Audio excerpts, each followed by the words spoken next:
नमस्कार दोस्तों, श्री वेदांत एकेडमी में आप सभी का स्वागत है।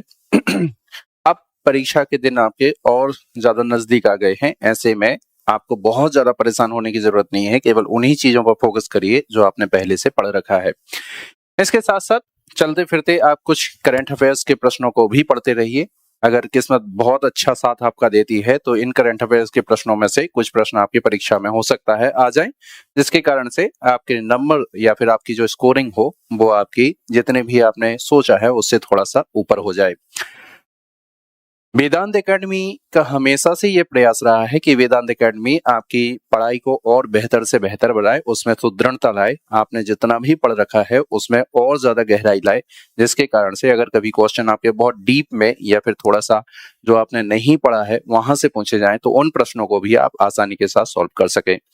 आज की क्लास में हम मध्य प्रदेश के कुछ ऐसे ही करंट अफेयर्स के प्रश्नों को लेकर आए हैं जो मध्य प्रदेश से संबंधित हैं। ये करंट अफेयर्स के प्रश्न आपके लिए बहुत ज्यादा टफ नहीं है या फिर बहुत सारे नहीं है। मैंने केवल उन करंट अफेयर्स के प्रश्नों को निकाला है जो परीक्षा के दृष्टिकोण से आपके लिए महत्वपूर्ण है। तो सारा कचरा मैंने अलग कर दिया है, उसमें से कुछ क्वेश्चन ऐसे जो परीक्षा में पूछे जाने की संभावना आपकी सबसे ज्यादा बनी रहती है, केवल उन प्रश्नों को मैं लेकर आया हूं।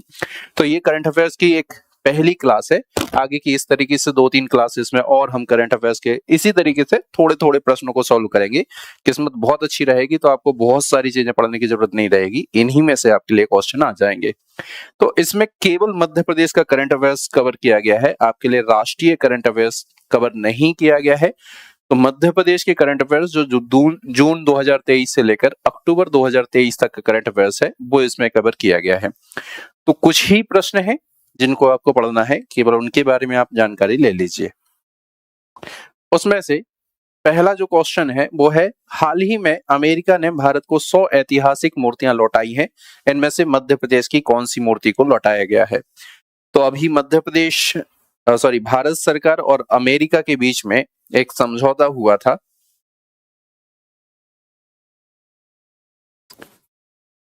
और भारत और अमेरिका के बीच में इस बात का समझौता हुआ था कि भारत से चोरी हुई बहुत सारी मूर्तियां जो विदेशी बाजारों में बिकने के लिए गई और अमेरिका ने उन चोर बाजार से उन मूर्तियों को पकड़ लिया है, तो उन मूर्तियों को लौटाने के लिए भारत सरकार के द्वारा अमेरिकी सरकार से निवेदन किया गया था। अमेरिकी सरकार ने उन निवेदन को मान भी लिया और वो लगभग 100 ऐतिहासिक मूर्तियां भारत को वापस लौटाई जा रही हैं।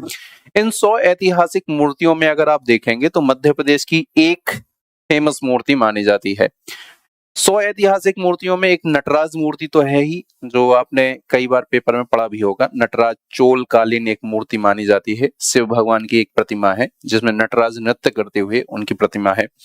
इन 100 में से एक मूर्ति जिसको लौटाया गया है वो मध्य प्रदेश की है। आपको बताना है कि वो मध्य प्रदेश की कौन सी मूर्ति है। विकल्प है नृत्य करती हुई अप्सरा यानी कि डांसिंग अप्सरा, दूसरा है पैरेट लेडी, तीसरा है यक्ष यक्षिणी और चौथा है स्वर्ण चिड़िया। इन चारों में से आपको जो विकल्प टिक करना है वो है आपका ए, नृत्य करती हुई अप्सरा, डांसिंग अप्सरा में मानी जाती है। खजुराहो से ये चोरी हुई थी मूर्ति और लगभग 10वीं से 11वीं सदी के बीच की ये मूर्ति मानी जाती है और ये जो मूर्ति है वो पूरी तरीके से सैंडस्टोन मूर्ति है। आप देख सकते हैं नृत्य करती हुई अप्सरा या डांसिंग अप्सरा इसको कहा जाता है। और अगर आप देखेंगे तो इस तरीके से आपको मिलेगी, ये है आपकी डांसिंग अप्सरा। ये मूर्ति चोरी हो गई थी और बाजार में इसकी कीमत करीब करीब 4 से 5 करोड़ के आसपास लगाई गई है। इस मूर्ति को अमेरिका के द्वारा वापस लौटाया गया है। तो ये डांसिंग अप्सरा है। तो पहला क्वेश्चन आप एक बार फिर देखिए, हाल ही में अमेरिका ने भारत को 100 ऐतिहासिक मूर्तियां लौटाई हैं, इनमें से मध्य प्रदेश की कौन सी मूर्ति है? आंसर है आपका डांसिंग अप्सरा या फिर नृत्य करती हुई अप्सरा। दूसरे क्वेश्चन पर आइए।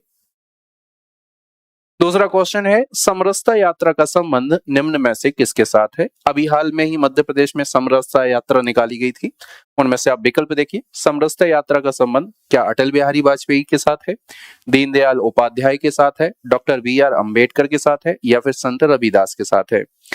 समरसता यात्रा का जो आयोजन किया गया था वो मध्य प्रदेश में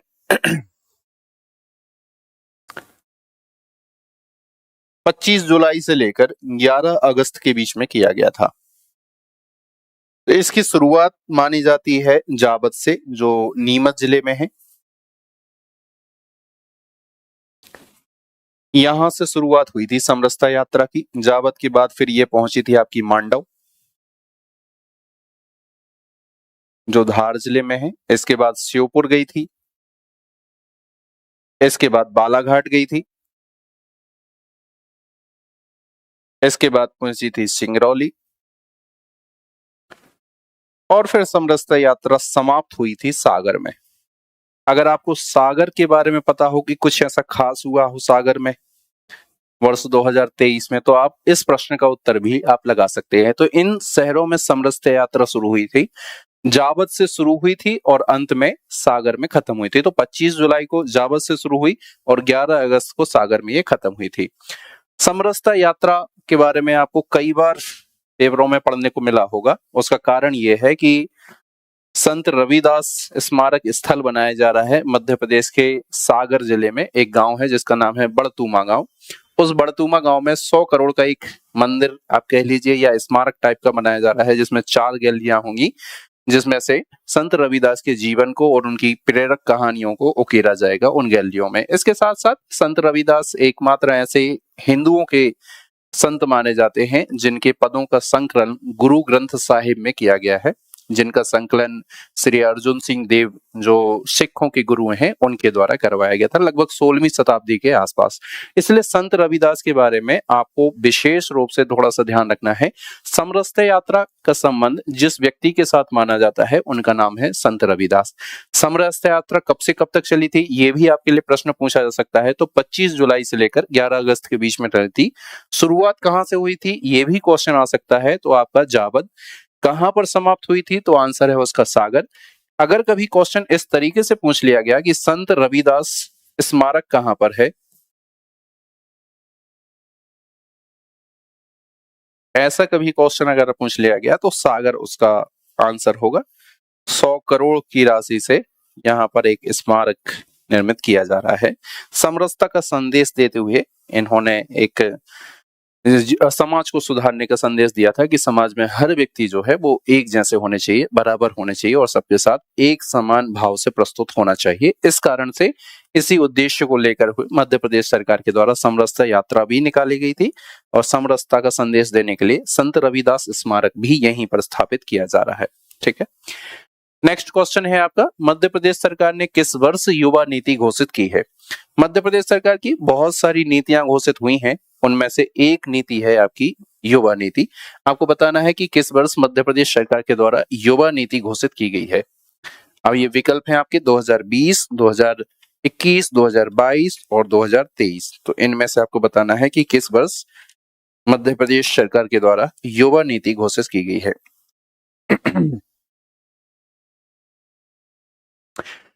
युवा नीति की अगर बात की जाए तो मध्य प्रदेश सरकार ने वर्ष 2023 में युवा नीति घोषित की है। 2023 में जो अन्य प्रमुख नीतियां मध्य प्रदेश सरकार के द्वारा घोषित की गई हैं, उन युवा नीति के अलावा जो दूसरी नीतियां हैं उनमें से एक है सहकारी नीति या सहकारिता नीति। सहकारिता नीति को भी वर्ष 2023 में घोषित किया गया है। इसके अलावा जो दूसरी नीति है वो है क्षमता नीति निर्माण।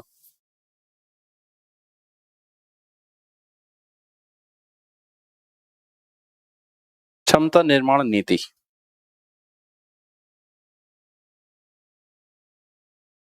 इसको भी वर्ष 2023 में घोषित किया गया है। तो 2023 में मध्य प्रदेश सरकार के द्वारा 3 नीतियां घोषित की गई हैं, उनके नाम याद रखिए।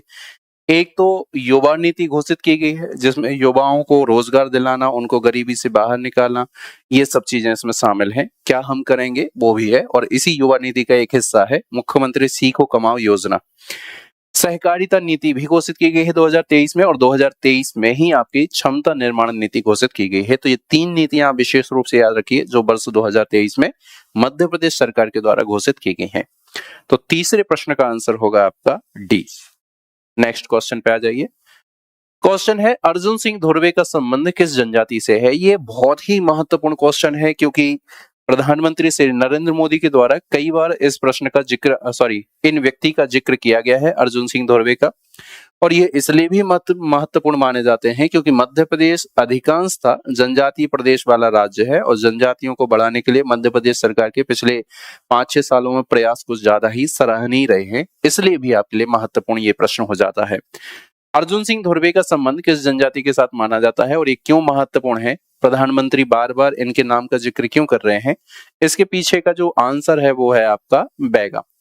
पहली बात तो यह है कि अर्जुन सिंह धुर्वे का जो संबंध माना जाता है वो बैगा जनजाति से माना जाता है। दूसरी महत्वपूर्ण बात यह है कि ये डिंडोरी जिले के हैं और तीसरी महत्वपूर्ण बात ये मानी जाती है कि इन्होंने बैगा का जो नृत्य है जिसका नाम है परधौनी, उस परधौनी नृत्य को राष्ट्रीय स्तर पर लोकप्रिय बनाने का कार्य किया है और यही कारण है कि वर्ष 2022 का परधौनी नृत्य के संदर्भ में इनको पद्मश्री पुरस्कार भी दिया गया है। तो पद्मश्री पुरस्कार प्राप्त करने वाले मध्य प्रदेश की एक महत्वपूर्ण जनजातीय व्यक्तित्व हैं। तो जब आपसे मध्य प्रदेश की प्रमुख जनजातीय व्यक्तित्व के बारे में क्वेश्चन पूछा जाता है तो हो सकता है, संभावना ज्यादातर इस बात की भी हो सकती है कि अर्जुन सिंह धुर्वे के बारे में आपसे क्वेश्चन पूछ लिया जाए। अर्जुन सिंह धुर्वे बैगा जनजाति से संबंधित है। बैगा नृत्य जो है परधौनी नृत्य, उस नृत्य के क्षेत्र में वर्ष 2022 का पद्मश्री पुरस्कार अर्जुन सिंह धुर्वे को दिया गया है और ये डिंडोरी जिले से संबंधित माने जाते हैं। तो अर्जुन सिंह धुर्वे, बैगा जनजाति, परधौनी नृत्य, डिंडोरी, 2022 का पद्मश्री पुरस्कार। अगला क्वेश्चन है आपका, कायाकल्प योजना का संबंध निम्न में से किस क्षेत्र के साथ माना जाता है? ग्रामीण सड़कों का उन्नयन, नगरीय निकायों की सड़कों का उन्नयन, स्कूल व कॉलेजों का निर्माण, अनुसूचित जनजातियों का उन्नयन। 4 विकल्प में से आपको उस सही विकल्प को टिक करना है जिसका संबंध कायाकल्प योजना के साथ माना जाता है। मध्य प्रदेश सरकार ने अगस्त 2023 में एक योजना शुरू की थी जिसका नाम था कायाकल्प योजना। इस योजना का जो प्रारंभ हुआ था वो अगस्त 2023 में हुआ था। कायाकल्प योजना में हम मुख्य रूप से सड़कों का निर्माण करते हैं और सड़कों का निर्माण हम इसलिए करते हैं ताकि स्कूलों की जो कनेक्टिविटी हो वो बेहतर रोड के साथ हो सके, अस्पतालों में जाने में हमें बहुत ज्यादा समय ना लगे, रेलवे स्टेशन जाने में हमें बहुत ज्यादा समय ना लगे, बस स्टैंड जाने में हमें बहुत ज्यादा समय ना लगे, कलेक्टर ऑफिस में हमें जाने में बहुत ज्यादा समय ना लगे। इसलिए जो महत्वपूर्ण सार्वजनिक स्थान है उन सार्वजनिक स्थानों में जाने के लिए लोगों को परिवहन की सस्ती सुविधा होनी चाहिए और तीव्र सुविधा होनी चाहिए। इस कारण से हम सड़कों का निर्माण कर रहे हैं। तो कायाकल्प योजना का जो मुख्य उद्देश्य माना जाता है वो नगरीय निकायों में जो प्रमुख सार्वजनिक स्थान है उन सार्वजनिक स्थानों को मुख्य सड़कों से जोड़ना। इसलिए इस प्रश्न का जो सही उत्तर होगा वो बी होगा, नगरीय निकायों की सड़कों का उन्नयन। नगरीय निकायों की सड़कों का उन्नयन करने के लिए आपने अगस्त 2023 में एक योजना शुरू की थी जिसका नाम था कायाकल्प योजना और इसके माध्यम से हम अस्पतालों को, स्कूलों को, बस स्टैंड को, रेलवे स्टेशनों को आदि प्रमुख सार्वजनिक स्थानों को सड़कों के माध्यम से जोड़ेंगे। अगर खराब सड़कें भी हैं तो उन सड़कों को हम दुरुस्त करेंगे जिसके कारण से मुख्य सड़क के साथ वो जुड़ सके ताकि तीव्र परिवहन की सुविधा वहां पर उपलब्ध हो सके। तो 5वां प्रश्न, कायाकल्प योजना का संबंध किसके साथ है? आंसर है नगरीय निकायों की सड़कों का उन्नयन। अगस्त 2023 में इस योजना की शुरुआत हुई थी। नेक्स्ट क्वेश्चन पर आ जाइए, मध्य प्रदेश में कहां महर्षि पाणिनि केंद्र स्थापित किया जा रहा है? अब थोड़ा सा आप विशेष तौर पर यहां पर ध्यान दीजिए। क्वेश्चन में पूछा गया है महर्षि पाणिनि केंद्र और एक मध्य प्रदेश में होता है महर्षि पाणिनि विश्वविद्यालय।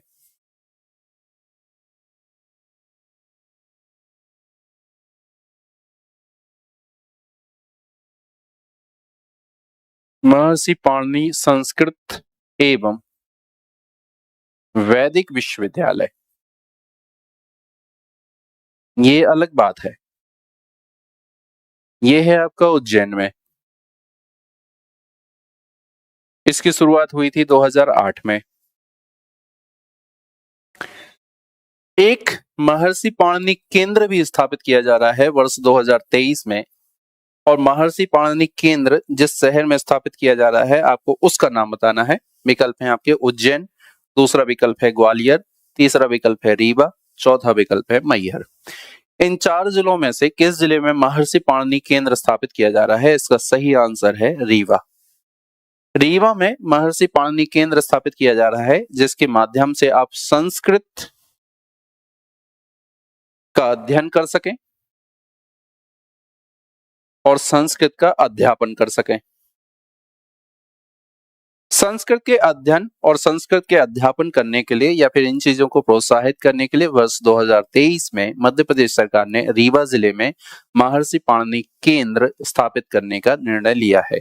तो अगर कभी आपसे क्वेश्चन पूछा जाए तो आप विशेष रूप पर थोड़ा सा फोकस करिए। अगर आपको तुक्का मारना है तो इस प्रश्न में आपका तुक्का भी नहीं चलेगा। इस प्रश्न में आप केवल सही आंसर तभी टिक कर सकते हो जब इसको पढ़ के गए हो, क्योंकि अगर आप तुक्का मारोगे भी तो आप शायद ज्यादा से ज्यादातर आपका तुक्का उज्जैन की तरफ जाएगा। इसलिए थोड़ा सा इसमें विशेष तौर पर ध्यान देना है।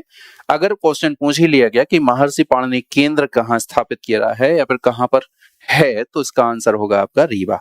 लेकिन अगर क्वेश्चन पूछा जाए कि महर्षि पाणिनि संस्कृत एवं वैदिक विश्वविद्यालय कहाँ है या फिर महर्षि पाणिनि विश्वविद्यालय कहाँ है, तो आंसर है आपका उज्जैन।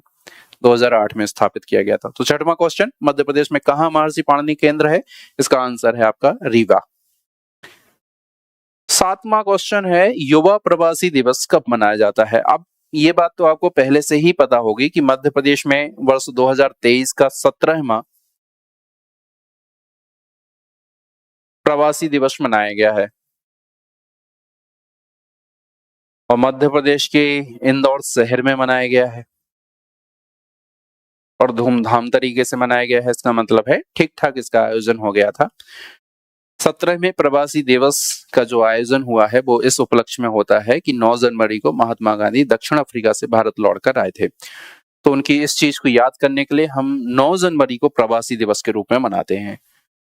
लेकिन इसके एक दिन पहले यानी कि 8 जनवरी को युवाओं का प्रवासी दिवस मनाया जाता है। तो 8 जनवरी को युवा प्रवासी दिवस मनाया जाता है और 9 जनवरी को प्रवासी दिवस के रूप में इसको मनाया जाता है। तो 8 जनवरी को हमारे जो विदेश मंत्री हैं, जिनका नाम है श्री रविशंकर, उनके द्वारा विदेश मंत्री श्री जयशंकर के द्वारा इसका उद्घाटन किया गया था 8 जनवरी को इंदौर में युवा प्रवासी दिवस का। तो अगर क्वेश्चन युवा प्रवासी दिवस का आपसे पूछा जा रहा है तो इसका आंसर आपको बताना है 8 जनवरी।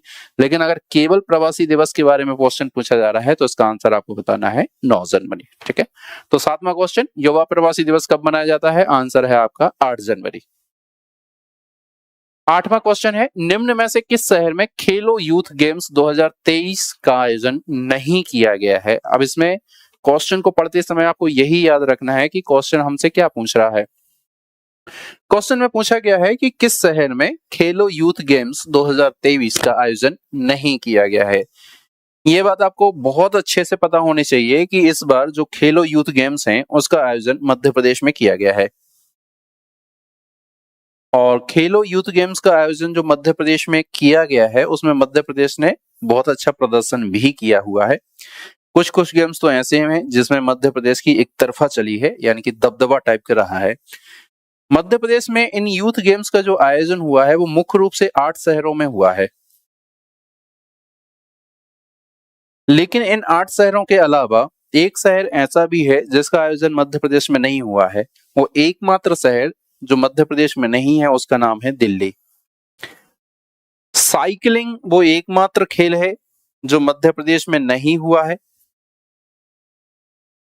उसका आयोजन दिल्ली में हुआ था। तो साइकिलिंग एकमात्र ऐसा गेम था यूथ गेम्स में जिसका आयोजन दिल्ली में हुआ था, मध्य प्रदेश में नहीं हुआ था। मध्य प्रदेश के जिन 8 शहरों में हुआ है उनमें तो 4 आपके महानगर हैं ही, जैसे कि आपका भोपाल है, एक है आपका इंदौर, एक है आपका ग्वालियर, एक है आपका जबलपुर, एक है आपका उज्जैन, एक है आपका बालाघाट, एक है आपका मंडला और एक है आपका महेश्वर खरगोन। इन 8 शहरों में मध्य प्रदेश में यूथ गेम्स का आयोजन हुआ है 2023 में। भोपाल, इंदौर, ग्वालियर, जबलपुर, उज्जैन, बालाघाट, मंडला और महेश्वर, इन 8 शहरों में मध्य प्रदेश यूथ गेम्स का आयोजन हुआ है। एक जो शहर जो मध्य प्रदेश में नहीं है उसका आयोजन दिल्ली में किया गया है, क्योंकि मध्य प्रदेश में साइकिलिंग का ट्रैक बन तो रहा है लेकिन अभी पूरी तरीके से बनके तैयार नहीं हुआ है। इसलिए इसका आंसर क्या हो जाएगा आपके हिसाब से, ओमकारेश्वर। अगर इसकी जगह पे खंडवा भी दे दें तो भी आंसर होगा। आप ये 8 शहरों के नाम अगर आपको याद हो जाएंगे तो फिर हो जाएंगे। 4 तो महानगर आपके हैं ही, 5वां महानगर बनने की जो कगार पे है वो उज्जैन है, तो 5 इसमें काउंट कर लीजिए। बालाघाट, मंडला और महेश्वर, ये 3 चीजें ही आपको मुख्य रूप से याद करनी है। तो इसका आंसर, निम्न में से किस शहर में खेलो यूथ गेम्स 2023 का आयोजन नहीं किया गया था? इसका आंसर होगा आपका ओमकारेश्वर। ओमकारेश्वर में नहीं हुआ था। तो 8वें क्वेश्चन का आंसर हो जाएगा डी। फिर क्वेश्चन नंबर 9 है, मध्य प्रदेश सरकार ने किसे खेल में वर्ष 2022 का लाइफ टाइम अचीवमेंट अवार्ड दिया है? विकल्प है अनिल धूपर, रश्मि मालवीय, बलबीर सिंह कुशवाहा और मुजाहिद बेग। ये 4 विकल्प आपके लिए दिए गए हैं। अब इनमें से मध्य प्रदेश सरकार ने खेल में लाइफ टाइम अचीवमेंट अवार्ड दिया है, और लाइफ टाइम अचीवमेंट अवार्ड कहने का मतलब है कि जीवन पर्यंत जिन्होंने अपने खेल से उस खेल को आगे बढ़ाने का काम किया है, उनको इस क्षेत्र में ये अवार्ड दिया जाता है, लाइफ टाइम अचीवमेंट अवार्ड। ठीक है, लाइफ टाइम अचीवमेंट अवार्ड के बारे में थोड़ा सा अगर आपको ध्यान देना है तो मध्य प्रदेश सरकार इसका आयोजन करती है, और 2002 से ये लाइफ टाइम अचीवमेंट अवार्ड दिया जा रहा है। इसमें जो पुरस्कार राशि है वो 2 लाख रुपए तक की होती है। 2 लाख रुपए की पुरस्कार राशि इसमें दी जाती है। शायद कैप्टन रूप सिंह के नाम पर यह अवार्ड दिया जाता है, तो इसका पूरा नाम है कैप्टन रूप सिंह मध्य प्रदेश सरकार लाइफ टाइम अचीवमेंट अवार्ड। खेल के क्षेत्र में दिया जाता है जिन्होंने जीवन पर्यंत अपने खेल से उस खेल में विशिष्ट रूप से योगदान दिया है। वर्ष 2022 का जो लाइफ टाइम अचीवमेंट अवार्ड दिया गया है वो अनिल धूपर को दिया गया है। ये इंदौर के हैं, अनिल धूपर इंदौर के हैं और टेनिस प्रशिक्षक ये माने जाते हैं। तो टेनिस के खेल में इन्होंने अपना योगदान दिया है, पूरा जीवन समर्पित कर दिया है, तो उस योगदान के संदर्भ में वर्ष 2022 का मध्य प्रदेश सरकार ने इनको लाइफ टाइम अचीवमेंट अवार्ड दिया है। रश्मि मालवीय वर्ष 2022 का विश्वामित्र अवार्ड प्राप्त करने वाली हैं, ये बैडमिंटन प्रशिक्षक हैं। ठीक है, तो बलबीर सिंह कुशवाहा, मुजाहिद बेग ये पुराने अवार्ड प्राप्त किए हुए मध्य प्रदेश की पर्सनालिटी है, तो इनके बारे में नहीं पूछा जाएगा। 2022 जो सबसे लेटेस्ट है इसके बारे में आपसे पूछा जाएगा। तो क्वेश्चन नंबर 9 है, मध्य प्रदेश सरकार ने किसी खेल में वर्ष 2022 का लाइफ टाइम अचीवमेंट अवार्ड दिया है? आंसर है अनिल धूपर, टेनिस, इंदौर। अगला क्वेश्चन है आपका, देश का प्रथम यूनिटी मॉल किस शहर में स्थापित किया जा रहा है? विकल्प है भोपाल, इंदौर, उज्जैन, जबलपुर। यूनिटी मॉल कहने का क्या मतलब होता है, पहले तो ये समझ लीजिए। यूनिटी मॉल कहने का मतलब होता है एक ऐसी जगह जहां पर मध्य प्रदेश सरकार के प्रोडक्ट एक साथ मिलेंगे। कौन कौन से प्रोडक्ट मिल सकते हैं? जैसे कि जीआई टैग जो प्रोडक्ट हैं वो आपको मिलेंगे, जैसे कि वन डिस्ट्रिक्ट वन प्रोडक्ट वाले जो उत्पाद हैं, ओडीओपी वाले उत्पाद हैं, वो आपको यहाँ पर मिलेंगे। इसके अलावा जो हस्तशिल्प है, हैंडीक्राफ्ट वगैरह हैं, वो भी आपको एक ही जगह पर मिल जाएंगे। इसके अलावा मध्य प्रदेश के विशेष उत्पाद जो हैं, जिनका मध्य प्रदेश सरकार विशेष तौर पर पब्लिसिटी वगैरह करती है, वो भी आपको यहीं पर मिल जाएंगे। तो एक ऐसी जगह जहां पर मध्य प्रदेश सरकार की ये प्रोडक्ट आपको एक साथ मिलेंगे, उसको कहा गया है यूनिटी मॉल। तो देश का पहला एक ऐसी जगह जहां पर किसी राज्य के सारे प्रोडक्ट एक ही जगह पर आपको मिल रहे हैं, वहां पर जितनी भी दुकानें होंगी वहां पर मध्य प्रदेश सरकार के ही प्रोडक्ट वहां पर बिकेंगे। तो एक ऐसी जगह है आपको बताना है जहां पर इस प्रकार का उत्पादित किया जाए, मॉल स्थापित किया जा रहा है।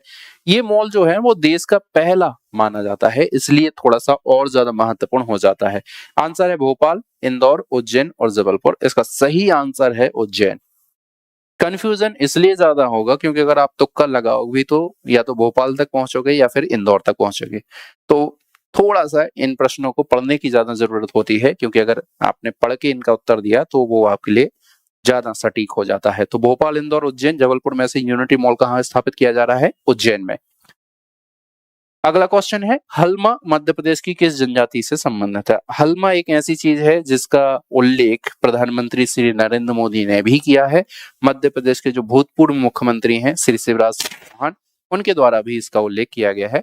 हलमा उत्सव जब मनाया गया था तब हलमा उत्सव में मध्य प्रदेश के भूतपूर्व मुख्यमंत्री श्री शिवराज सिंह चौहान उसमें शामिल भी हुए थे, इसलिए थोड़ा सा ये आपके लिए विशेष तौर पर महत्वपूर्ण हो जाता है। तो पहले तो आप ये जान लीजिए कि हलमा एक पद्धति है, जल संरक्षण की एक पद्धति है।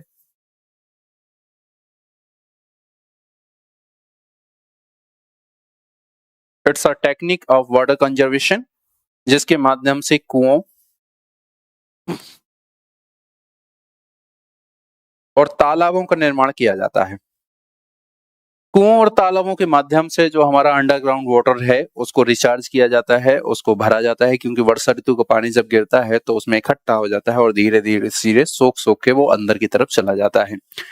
लेकिन हलमा पद्धति केवल इस कारण से महत्वपूर्ण नहीं है क्योंकि इसको कुएं और तालाब खोदे जाते हैं, जिस तरीके से कुएं और तालाब खोदे जाते हैं वो तरीका बहुत महत्वपूर्ण है। प्राकृतिक तरीके से होता है, मतलब को आपको गेंती फावड़ा लेकर जाना है और गेंती फावड़ा लेकर इसको खोदना है। इसमें मुख्य रूप से पूरा का पूरा समुदाय शामिल होता है। तो अगर मैं एक व्यक्ति हूं और मेरा कोई खेत है, लेकिन मेरे खेत में पानी की कमी है या फिर सिंचाई के लिए पर्याप्त पानी उपलब्ध नहीं हो पाता है, तो मैंने सोचा कि मैं अपने खेत के पास में या फिर खेत में ही एक जगह सेलेक्ट करके वहां पर कुआं या फिर तालाब खोद लूं। अब मैं अगर अकेला कुआं और तालाब खोदूंगा तो उसमें टाइम बहुत ज्यादा लगेगा, इसलिए मैंने जब अपने समुदाय से मदद मांगी तो समुदाय ने अपने समुदाय के सदस्य होने के नाते कम से कम 20-25 लोगों ने कहा कि हम तुम्हारी मदद करेंगे।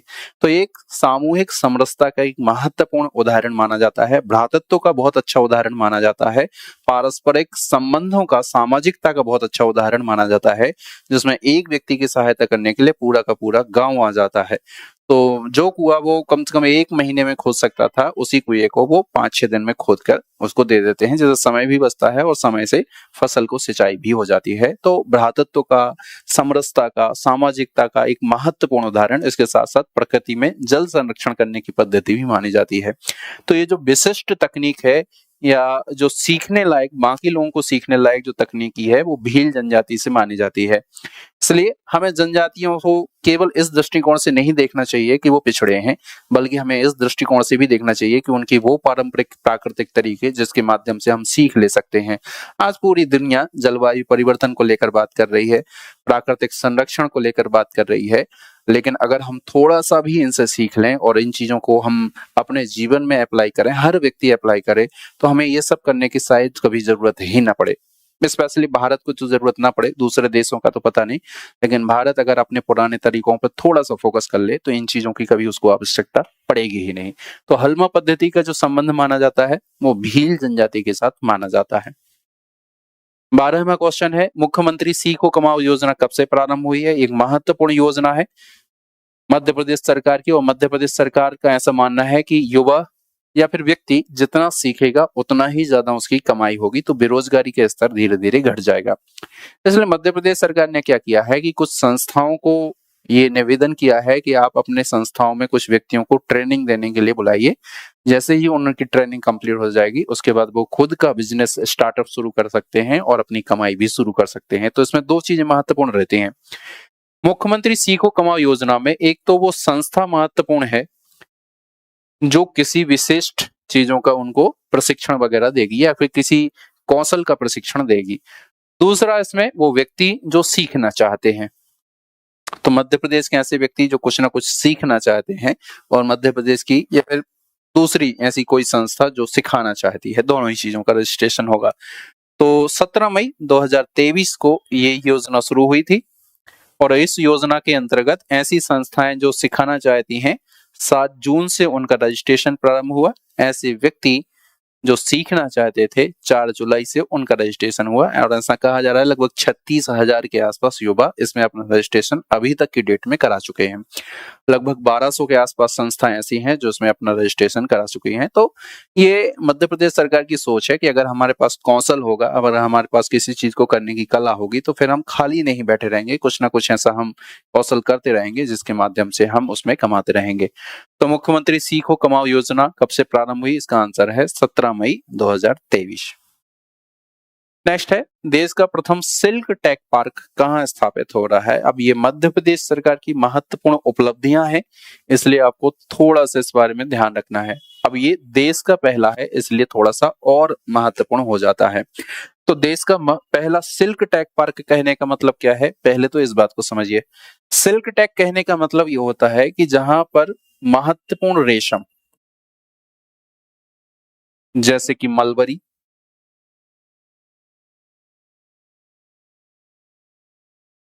ईरी,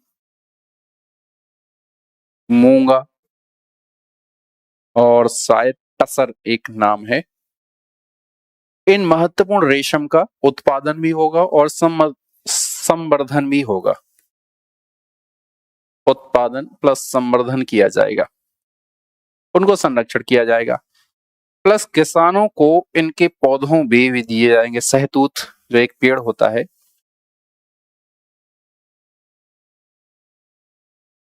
उसके बीज वगैरह भी प्रदान किए जाएंगे। रेशम के जो अंडे वगैरह रहते हैं उनके लिए कोल्ड स्टोरेज की व्यवस्था भी यहाँ पर की जाएगी। इसको कहा जाता है सिल्क टेक पार्क। तो मध्य प्रदेश वो पहला राज्य हो जाएगा जहां पर सिल्क टेक पार्क बन रहा है, और मध्य प्रदेश के जिस स्थान पर सिल्क टेक पार्क स्थापित किया जा रहा है उसका नाम है पचमढ़ी। डी। तो मध्य प्रदेश का पहला या देश का पहला सिल्क टेक पार्क पचमढ़ी में स्थापित किया जा रहा है। सिल्क टेक पार्क एक ऐसा है जहां पर मध्य प्रदेश प्रमुख रेशम जैसे मलबरी, ईरी, मूंगा, टसर इत्यादि का उत्पादन और संवर्धन दोनों करेगी। किसानों को सहतूत पेड़ के बीजों को भी उपलब्ध करवाएगी। रेशम के अंडों के संरक्षण करने के लिए कोल्ड स्टोरेज की व्यवस्था भी यहाँ पर की जाएगी। ठीक है, नेक्स्ट क्वेश्चन है आपका, भारत निर्वाचन आयोग ने 2024 के चुनावों के लिए किसे अपना युवा और शहरी क्षेत्रों का ब्रांड एम्बेसडर नियुक्त किया है। अगले ही वर्ष 2024 में लोकसभा के चुनाव होने वाले हैं। ऐसे में भारत निर्वाचन आयोग ने लोगों को जागरूक करने के लिए विशेष तौर पर युवाओं को मतदान के लिए जागरूक करने के लिए अपना ब्रांड एम्बेसडर नियुक्त किया है। तो आपको बताना है कि युवा और शहरी क्षेत्रों का ब्रांड एम्बेसडर किसे नियुक्त किया गया है। अमिताभ बच्चन, सचिन तेंदुलकर, माधुरी दीक्षित, विराट कोहली। इसका सही आंसर है सचिन तेंदुलकर। अब दो बात आप विशेष तौर पर याद रखिए कि निर्वाचन आयोग ने दो व्यक्तियों को 2024 के चुनाव के लिए ब्रांड एम्बेसडर या फिर नेशनल आइकॉन के रूप में बनाए हैं। उनमें से एक हैं राजकुमार राव जो एक्टर हैं। राजकुमार राव को मुख्य रूप से 2023 के जो 5 राज्यों के विधानसभा चुनाव हुए थे उनके लिए, प्लस 2024 में जो लोकसभा के चुनाव होने वाले हैं उनके लिए ब्रांड एम्बेसडर बनाया गया था। इसके साथ साथ सचिन तेंदुलकर एक ऐसे व्यक्ति हैं जिनको 2024 में जो चुनाव लोकसभा चुनाव होने वाले हैं उनके लिए शहरी और युवाओं के लिए, एक तो शहरी क्षेत्रों में मतदान के लिए प्रोत्साहित करना है और दूसरा युवाओं के लिए प्रोत्साहित करना है। इन दो क्षेत्रों में मतदान को प्रोत्साहित करने के लिए सचिन तेंदुलकर को भी आपने नेशनल आइकॉन या फिर ब्रांड एम्बेसडर के रूप में नियुक्त किया है। तो 14वां क्वेश्चन, भारत निर्वाचन आयोग ने 2024 के चुनावों के लिए किसे अपना युवा और शहरी क्षेत्रों का ब्रांड एम्बेसडर नियुक्त किया है। इसका आंसर है सचिन तेंदुलकर बी। ठीक है, आज की क्लास का अंतिम क्वेश्चन है, मध्य प्रदेश सरकार ने किस तारीख को कुंवर रघुनाथ और राजा शंकर साय का बलिदान दिवस मनाए जाने का निर्णय लिया है। बहुत सिंपल सा क्वेश्चन है। गढ़ा मंडला के दोनों शासक थे महाकौशल क्षेत्र में, और 1857 की जो क्रांति हुई में उसमें इनको शहादत मिली थी। जिस दिन शहादत मिली थी वो थी 18 सितंबर की डेट। तो 18 सितंबर को इन दोनों को शहादत मिली थी। तोप के मुंह से अंग्रेजों ने इनको बांध के उड़ा दिया था, जिसके कारण से देश भर में फिर क्रांति की शुरुआत हुई थी। स्पेशली मध्य प्रदेश में क्रांति की चिंगारी जो है वो भड़क गई थी। तो इनकी शहादत को याद करने के लिए हमने 18 सितंबर को शहादत दिवस मनाए जाने का या फिर बलिदान दिवस मनाए जाने का निर्णय लिया है। तो 18 सितंबर शंकर शाह और रघुनाथ शाह का बलिदान दिवस मनाया जाएगा। तो ये मध्य प्रदेश के करंट अफेयर्स के कुछ बेसिक से क्वेश्चन है जो आपके लिए पूछे जाएंगे। इसी तरह की एक दो क्लास और आपकी करंट अफेयर्स की रहेगी जिसमें लगभग 50 के आसपास आपके करंट अफेयर्स के क्वेश्चन कवर हो जाएंगे। तो फिर अगर इन क्वेश्चनों को पढ़ के जाओगे तो थोड़ा सा संभावना है कि अगर यहाँ से क्वेश्चन पूछे जाएंगे तो वो आप कर लोगे। एक महत्वपूर्ण सूचना आप लोगों के लिए ये भी है कि श्री वेदांत एकेडमी का एक विशेष प्रयास है और आपके लिए विशेष बैच प्रारंभ होने वाले हैं।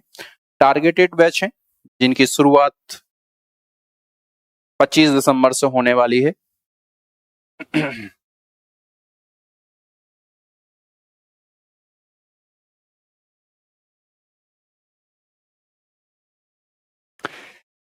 टारगेट बैच शुरू होने वाले हैं एमपीपीएससी प्रीलिम्स के, और प्रीलिम्स जो 2024 को अप्रैल में होने वाली है उसके टारगेट बैच, और जो 2023 का मेंस है उस 2023 के टारगेट बैच आपके 25 दिसंबर से शुरू होंगे। ये डेट आप विशेष तौर पर याद कर लीजिए, 25 दिसंबर से एमपीपीएससी प्रीलिम्स 2024 और एमपीपीएससी मेंस 2023 के टारगेटेड बैच शुरू होने वाले हैं 25 दिसंबर से।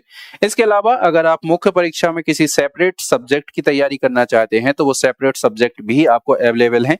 जैसे कि अगर आप केवल एथिक्स पढ़ना चाहते हैं तो एथिक्स के भी सेपरेट बैच आपको मिल जाएंगे। केवल पब्लिक एड अगर आप पढ़ना चाहते हैं तो पब्लिक एड भी आपको मिल जाएगा। केवल सोशियोलॉजी अगर आप पढ़ना चाहते हैं तो वो सोशियोलॉजी का भी आपको केवल और केवल बैच मिल जाएगा। ये बैच जो आपको मिलेगा वो दोनों मोड में मिलेगा। इसका मतलब है कि ये कोर्स जो है वो आपको ऑनलाइन के माध्यम से भी मिलेगा और ऑफलाइन के माध्यम से भी मिलेगा। ऑनलाइन और ऑफलाइन दोनों ही मोड में मिलेगा। इसके साथ साथ दोनों मीडियम में ये आपको सिलेबस मिल जाएगा या फिर जो आपका पाठ्यक्रम है वो मिल जाएगा। उनमें से इंग्लिश मीडियम में भी ये अवेलेबल है, साथ ही साथ हिंदी मीडियम में भी ये अवेलेबल है। तो बैच जो चालू होंगे वो इंग्लिश मीडियम और हिंदी मीडियम के सेपरेट बैच चालू होंगे। ऑनलाइन और ऑफलाइन दोनों मोड में चालू होंगे। सेपरेट सब्जेक्ट भी आपको मिल जाएंगे, केवल एथिक्स, केवल पब्लिक एड और केवल सोशियोलॉजी अगर आपको चाहिए तो वो भी आपको मिल जाएगा। तो ध्यान रखिए 25 दिसंबर से श्री वेदांत एकेडमी में प्रीलिम्स 2024 का बैच और मेंस 2023 के बैच शुरू होने वाले हैं। मिलते हैं अगली क्लास में। धन्यवाद।